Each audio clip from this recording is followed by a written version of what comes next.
प्यारे देशवासियों, नमस्कार। 74वें स्वतंत्रता दिवस की पूर्व संध्या पर देश विदेश में रह रहे भारत के सभी लोगों को बहुत बहुत बधाई और ढेर सारी शुभकामनाएं। 15 अगस्त को हम सब तिरंगे को लहराते हुए स्वाधीनता दिवस समारोह में भाग लेकर और देशभक्ति से भरे गीत सुनकर उत्साह से भर जाते हैं। हमारे युवाओं के लिए यह स्वाधीनता के गौरव को महसूस करने का दिन है। इस अवसर पर हम अपने स्वाधीनता सेनानियों के बलिदान को कृतज्ञता के साथ याद करते हैं। उनके बलिदान के बल पर ही हम सब आज एक स्वाधीन देश के निवासी हैं। हमारे स्वाधीनता संग्राम के आदर्शों की नींव पर ही आधुनिक भारत का निर्माण हो रहा है। हमारे दूरदर्शी राष्ट्र नायकों ने अपने विविध विचारों को राष्ट्रीयता के एक सूत्र में पिरोया था। उनकी साझा प्रतिबद्धता थी देश को दमनकारी विदेशी शासन से मुक्त कराना और भारत माता की संतानों के भविष्य को सुरक्षित करना। उन्होंने अपने कार्यकलापों से आधुनिक राष्ट्र के रूप में भारत की पहचान को मूर्त रूप प्रदान किया। हम सौभाग्यशाली हैं कि महात्मा गांधी हमारे स्वाधीनता आंदोलन के मार्गदर्शक रहे। उनके व्यक्तित्व में एक संत और राजनेता का जो समन्वय दिखाई देता है वह भारत की मिट्टी में ही संभव था। सामाजिक संघर्ष, आर्थिक समस्याओं और जलवायु परिवर्तन से परेशान आज की दुनिया गांधी जी की शिक्षाओं में समाधान पाती है। समानता और न्याय के लिए उनकी प्रतिबद्धता हमारे गणतंत्र का मूल मंत्र है। गांधी जी के बारे में युवा पीढ़ी की जिज्ञासा और उत्साह को देखकर मुझे अत्यंत खुशी होती है। प्यारे देशवासियों, इस वर्ष स्वतंत्रता दिवस के उत्सवों में हमेशा की तरह धूमधाम नहीं होगी। इसका कारण स्पष्ट है। पूरी दुनिया एक ऐसे घातक वायरस से जूझ रही है जिसने जनजीवन को भारी क्षति पहुंचाई है और हर प्रकार की गतिविधियों में बाधा उत्पन्न की है। इस वैश्विक महामारी के कारण हम सबका जीवन पूरी तरह से बदल गया है। यह बहुत आश्वस्त करने वाली बात है कि इस चुनौती का सामना करने के लिए केंद्र सरकार ने पूर्व अनुमान करते हुए समय रहते प्रभावी कदम उठा लिए थे। इन असाधारण प्रयासों के बल पर घनी आबादी और विविध परिस्थितियों वाले हमारे विशाल देश में इस चुनौती का सामना किया जा रहा है। राज्य सरकारों ने स्थानीय परिस्थितियों के अनुसार कार्रवाई की। जनता ने पूरा सहयोग दिया। इन प्रयासों से हमने वैश्विक महामारी की विकरालता पर नियंत्रण रखने और बहुत बड़ी संख्या में लोगों के जीवन की रक्षा करने में सफलता प्राप्त की है। यह पूरे विश्व के सामने एक अनुकरणीय उदाहरण है। राष्ट्र उन सभी डॉक्टरों, नर्सों तथा अन्य स्वास्थ्य कर्मियों का ऋणी है जो कोरोना वायरस के खिलाफ इस लड़ाई में अग्रिम पंक्ति के योद्धा रहे हैं। दुर्भाग्यवश उनमें से अनेक योद्धाओं ने इस महामारी का मुकाबला करते हुए अपने जीवन का बलिदान दिया। ये हमारे राष्ट्र के आदर्श सेवा योद्धा हैं। इन कोरोना योद्धाओं की जितनी भी सराहना की जाए वह कम है। ये सभी योद्धा अपने कर्तव्य की सीमाओं से ऊपर उठकर लोगों की जान बचाते हैं और आवश्यक सेवाओं की उपलब्धता सुनिश्चित करते हैं। ऐसे डॉक्टर, स्वास्थ्यकर्मी, आपदा प्रबंधन दलों के सदस्य, पुलिसकर्मी, सफाई कर्मचारी, डिलीवरी स्टाफ, परिवहन, रेल और विमानन कर्मी, विभिन्न सेवा प्रदाता, सरकारी कर्मचारी, समाज सेवी संगठन और उदार नागरिक अपने साहस तथा निस्वार्थ सेवा के प्रेरक उदाहरण प्रस्तुत कर रहे हैं। जब गांव और नगर में कामकाज रुक जाता है और सड़कें सुनसान हो जाती हैं, तब अपने अथक परिश्रम से ये कोरोना योद्धा सुनिश्चित करते हैं कि लोगों को स्वास्थ्य सेवाएं और राहत पानी और बिजली, परिवहन और संचार सुविधा, दूध और सब्जी, भोजन और किराने का सामान, दवा और अन्य आवश्यक सुविधाओं से वंचित न होना पड़े। ये अपनी जान को भारी जोखिम में डालते हैं ताकि हम सब इस महामारी से सुरक्षित रहें और हमारा जीवन तथा आजीविका दोनों चलती रहे। इसी दौरान पश्चिम बंगाल और उड़ीसा में आए अम्फान चक्रवात ने भारी नुकसान पहुंचाया, जिससे हमारी चुनौतियां और बढ़ गईं। इस आपदा के दौरान जानमाल की क्षति को कम करने में आपदा प्रबंधन दलों, केंद्र और राज्य की एजेंसियों तथा सजग नागरिकों के एकजुट प्रयासों से काफ़ी मदद मिली। पूर्वोत्तर और पूर्वी राज्यों में देशवासियों को बाढ़ के प्रकोप का सामना करना पड़ रहा है। इस तरह की आपदाओं के बीच समाज के सभी वर्गों के लोग एकजुट होकर संकटग्रस्त लोगों की मदद करने के लिए आगे आ रहे हैं। प्यारे देशवासियों, इस महामारी का सबसे कठोर प्रहार गरीबों और रोजाना आजीविका कमाने वालों पर हुआ है। संकट के इस दौर में उनको सहारा देने के लिए वायरस की रोकथाम के प्रयासों के साथ साथ अनेक जन कल्याणकारी कदम उठाए गए हैं। प्रधानमंत्री गरीब कल्याण योजना की शुरुआत करके सरकार ने करोड़ों लोगों को आजीविका दी है, ताकि महामारी के कारण नौकरी गंवाने, एक जगह से दूसरी जगह जाने तथा जीवन के अस्त व्यस्त होने के कष्ट को कम किया जा सके। लोगों की मदद के लिए सरकार अनेक कदम उठा रही है। इन प्रयासों में कॉरपोरेट सेक्टर, सिविल सोसाइटी और नागरिकों का भरपूर सहयोग मिल रहा है। किसी भी परिवार को भूखा न रहना पड़े, इसके लिए ज़रूरतमंद लोगों को मुफ्त अनाज दिया जा रहा है। मुफ्त अनाज उपलब्ध कराने के दुनिया के सबसे बड़े इस अभियान को नवंबर 2020 तक बढ़ा दिया गया। इस अभियान से हर महीने लगभग 80 करोड़ लोगों को राशन मिलना सुनिश्चित किया गया है। राशन कार्ड धारक पूरे देश में कहीं भी राशन ले सकें, इसके लिए सभी राज्यों को one nation one ration card योजना के तहत लाया जा रहा है। दुनिया में कहीं पर भी मुसीबत में फंसे हमारे लोगों की मदद करने के लिए प्रतिबद्ध सरकार द्वारा वंदे भारत मिशन के तहत 10 लाख से अधिक भारतीयों को स्वदेश वापस लाया गया है। भारतीय रेल द्वारा इस चुनौतीपूर्ण समय में ट्रेन सेवाएं चलाकर वस्तुओं तथा लोगों के आवागमन को संभव किया गया है। अपने सामर्थ्य में विश्वास के बल पर हमने कोविड-19 के खिलाफ लड़ाई में अन्य देशों की ओर भी मदद का हाथ बढ़ाया है। अन्य देशों के अनुरोध पर दवाओं की आपूर्ति करके हमने एक बार फिर यह सिद्ध किया है कि भारत संकट की घड़ी में विश्व समुदाय के साथ खड़ा रहता है। क्षेत्रीय और वैश्विक स्तर पर महामारी का सामना करने के लिए प्रभावी रणनीतियों को विकसित करने में हमारी अग्रणी भूमिका रही है।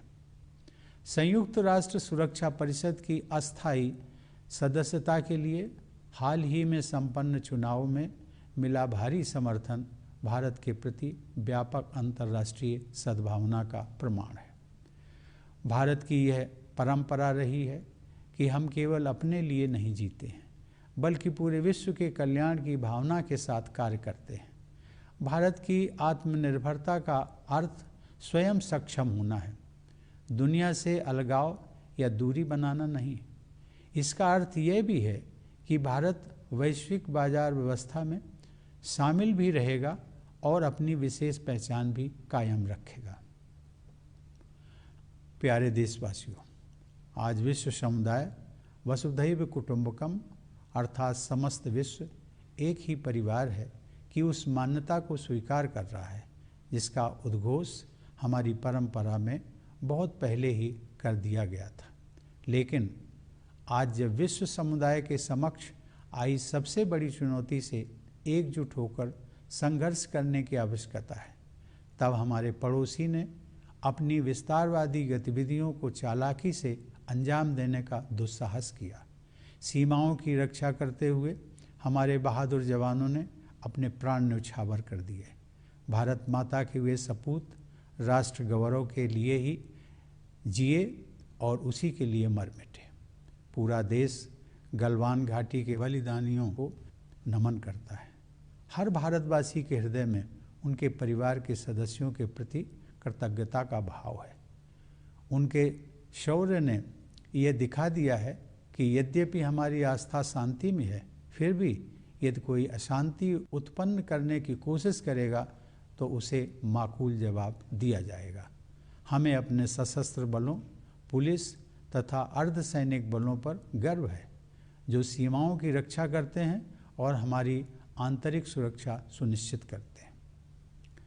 मेरा मानना है कि कोविड-19 के विरुद्ध लड़ाई में जीवन और आजीविका दोनों की रक्षा पर ध्यान देना आवश्यक है। हमने मौजूदा संकट को सबके हित में, विशेष रूप से किसानों और छोटे उद्यमियों के हित में समुचित सुधार लाकर अर्थव्यवस्था को पुनः गति प्रदान करने के अवसर के रूप में देखा है। कृषि क्षेत्र में ऐतिहासिक सुधार किए गए हैं। अब किसान बिना किसी बाधा के देश में कहीं भी अपनी उपज बेचकर उसका अधिकतम मूल्य प्राप्त कर सकते हैं। किसानों को नियामक प्रतिबंधों से मुक्त करने के लिए आवश्यक वस्तु अधिनियम में संशोधन किया गया है। इससे किसानों की आय बढ़ाने में मदद मिलेगी। मेरे प्यारे देशवासियों, वर्ष 2020 में हम सब ने कई महत्वपूर्ण सबक सीखे। एक अदृश्य वायरस ने इस मिथक को तोड़ दिया है कि प्रकृति मनुष्य के अधीन है। मेरा मानना है कि सही राह पकड़कर प्रकृति के साथ सामंजस्य पर आधारित जीवन शैली को अपनाने का अवसर मानवता के सामने अभी भी मौजूद है। जलवायु परिवर्तन की तरह इस महामारी ने भी यह चेतना जगाई है कि विश्व समुदाय के प्रत्येक सदस्य की नियति एक दूसरे के साथ जुड़ी हुई है। मेरी धारणा है कि वर्तमान संदर्भ में अर्थ केंद्रित समावेशन से अधिक महत्व मानव केंद्रित सहयोग का है। यह बदलाव जितना अधिक व्यापक होगा, मानवता का उतना ही अधिक भला होगा। 21वीं सदी को उस सदी के रूप में याद किया जाना चाहिए जब मानवता ने मतभेदों को दरकिनार करके धरती माँ की रक्षा के लिए एकजुट प्रयास किए।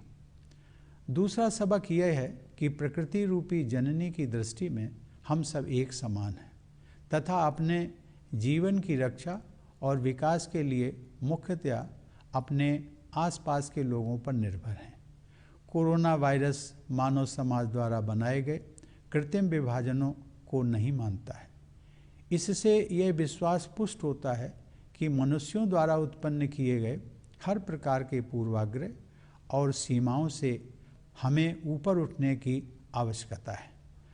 भारतवासियों में परस्पर सहयोग और करुणा की भावना दिखाई देती है।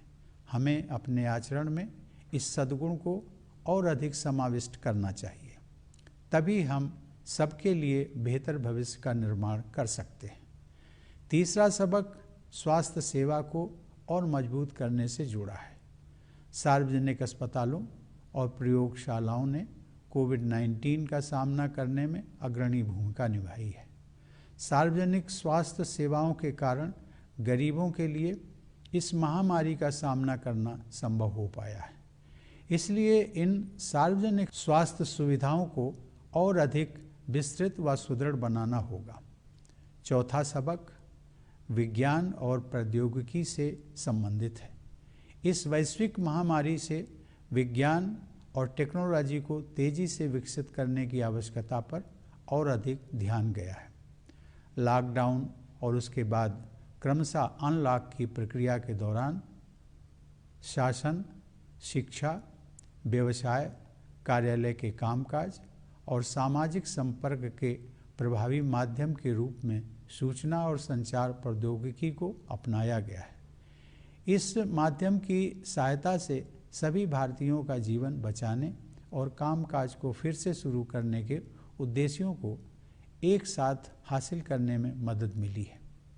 केंद्र एवं राज्य सरकारों के कार्यालय अपने कार्यों के निर्वहन के लिए बड़े पैमाने पर वर्चुअल इंटरफेस का उपयोग कर रहे हैं। न्याय प्रदान करने के लिए न्यायपालिका ने वर्चुअल कोर्ट की कार्रवाई को अपनाया है।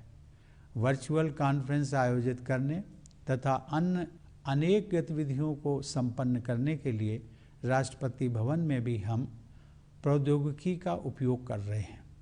आईटी और संचार उपकरणों की सहायता से डिस्टेंस एजुकेशन तथा ई लर्निंग को बढ़ावा मिला है। कई क्षेत्रों में अब घर से काम करने का ही प्रचलन हो गया है। प्रौद्योगिकी की सहायता से सरकारी और निजी क्षेत्रों के अनेक प्रतिष्ठानों द्वारा सामान्य स्तर से कहीं अधिक कामकाज करके अर्थव्यवस्था को गति प्रदान की गई है। इस प्रकार हमने यह सबक सीखा है कि प्रकृति से सामंजस्य रखते हुए विज्ञान और प्रौद्योगिकी को अपनाने से हमारे अस्तित्व और विकास की निरंतरता को बनाए रखने में सहायता मिलेगी। ये सभी सबक पूरी मानवता के लिए उपयोगी सिद्ध होंगे। आज की युवा पीढ़ी ने इन्हें भली भांति आत्मसात किया है और मुझे विश्वास है कि इन युवाओं के हाथों में भारत का भविष्य सुरक्षित है। यह दौर हम सभी के लिए कठिन है। हमारे युवाओं की कठिनाई तो और भी गंभीर दिखाई देती है। शिक्षण संस्थानों के बंद होने से हमारे बेटे बेटियों में चिंता पैदा हुई होगी और फिलहाल वे अपने सपनों और आकांक्षाओं को लेकर चिंतित होंगे। मैं उन्हें ये बताना चाहूँगा कि इस संकट पर हम विजय हासिल करेंगे और इसलिए अपने सपनों को पूरा करने के प्रयासों में आप सभी युवाओं को निरंतर जुटे रहना चाहिए। इतिहास में ऐसे प्रेरक उदाहरण उपलब्ध हैं जहां बड़े संकटों एवं चुनौतियों के बाद सामाजिक, आर्थिक और राष्ट्रीय पुनर्निर्माण का कार्य नई ऊर्जा के साथ किया गया। मुझे विश्वास है कि हमारे देश और युवाओं का भविष्य उज्जवल है।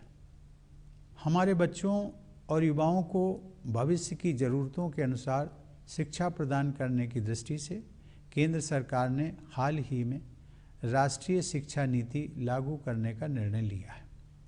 मुझे विश्वास है कि इस नीति से गुणवत्ता से युक्त एक नई शिक्षा व्यवस्था विकसित होगी जो भविष्य में आने वाली चुनौतियों को अवसर में बदलकर नए भारत का मार्ग प्रशस्त करेगी। हमारे युवाओं को अपनी रुचि और प्रतिभा के अनुसार अपने विषयों को चुनने की आज़ादी होगी। उन्हें अपनी क्षमताओं को विकसित करने का अवसर मिलेगा। हमारी भावी पीढ़ी इन योग्यताओं के बल पर न केवल रोजगार पाने में समर्थ होगी बल्कि दूसरों के लिए भी रोजगार के अवसर उत्पन्न करेगी। राष्ट्रीय शिक्षा नीति एक दूरदर्शी और दूरगामी नीति है। इससे शिक्षा में इंक्लूजन, इनोवेशन और इंस्टीट्यूशन की संस्कृति को मजबूती मिलेगी। नई शिक्षा नीति के तहत मातृभाषा में अध्ययन को महत्व दिया गया है, जिससे बाल मन सहजता से पुष्पित पल्लवित हो सकेगा। साथ ही इससे भारत की सभी भाषाओं को और भारत की एकता को आवश्यक बल मिलेगा। किसी भी राष्ट्र को सशक्त बनाने के लिए उसके युवाओं का सशक्तिकरण आवश्यक होता है और राष्ट्रीय शिक्षा नीति इस दिशा में एक बड़ा कदम है। प्यारे देशवासियों, केवल 10 दिन पहले अयोध्या में श्री राम जन्मभूमि पर मंदिर निर्माण का शुभारंभ हुआ है और देशवासियों को गौरव की अनुभूति हुई है। देशवासियों ने लंबे समय तक धैर्य और संयम का परिचय दिया और देश की न्याय व्यवस्था में सदैव आस्था बनाए रखी। श्री राम जन्मभूमि से संबंधित न्यायिक प्रकरण को भी समुचित न्याय प्रक्रिया के अंतर्गत सुलझाया गया। सभी पक्षों और देशवासियों ने उच्चतम न्यायालय के निर्णय को पूरे सम्मान के साथ स्वीकार किया और शांति, अहिंसा, प्रेम एवं सौहार्द के अपने जीवन मूल्यों को विश्व के समक्ष पुनः प्रस्तुत किया। इसके लिए मैं सभी देशवासियों को बधाई देता हूँ। मेरे प्यारे देशवासियों, जब भारत ने स्वाधीनता हासिल की तो कुछ लोगों ने ये आशंका जताई थी कि लोकतंत्र का हमारा प्रयोग सफल नहीं होगा। वे हमारी प्राचीन परंपराओं और बहुआयामी विविधता को हमारी राज्य व्यवस्था के लोकतंत्रीकरण के मार्ग में बाधा समझते थे। लेकिन हमने अपनी परंपराओं और विविधता को सदैव अपनी ताकत समझकर उनका संवर्धन किया है और इसीलिए दुनिया का यह सबसे बड़ा लोकतंत्र इतना जीवंत है। मानवता की भलाई के लिए भारत को अग्रणी भूमिका निभाते रहना है। आप सभी देशवासी इस वैश्विक महामारी का सामना करने में जिस समझदारी और धैर्य का परिचय दे रहे हैं, उसकी सराहना पूरे विश्व में हो रही है। मुझे विश्वास है कि आप सब इसी प्रकार सतर्कता और जिम्मेदारी बनाए रखेंगे। हमारे पास विश्व समुदाय को देने के लिए बहुत कुछ है, विशेषकर बौद्धिक, आध्यात्मिक और विश्व शांति के क्षेत्र में। इसी लोक मंगल की भावना के साथ मैं प्रार्थना करता हूँ कि समस्त विश्व का कल्याण हो। सर्वे भवन्तु सुखिनः, सर्वे सन्तु निरामयाः, सर्वे भद्राणि पश्यन्तु मा कश्चित् दुख भाग भवेत्। अर्थात सभी सुखी रहें, सभी रोग मुक्त रहें, सब लोग अच्छाइयों पर ध्यान दें और किसी को भी दुख न भोगना पड़े। संपूर्ण विश्व के कल्याण का यह संदेश मानवता के लिए भारत का एक अनूठा उपहार है। एक बार फिर आप सबको 74वें स्वाधीनता दिवस की बधाई देते हुए आप सभी के अच्छे स्वास्थ्य एवं सुंदर भविष्य की कामना करता हूँ। धन्यवाद। जय हिंद।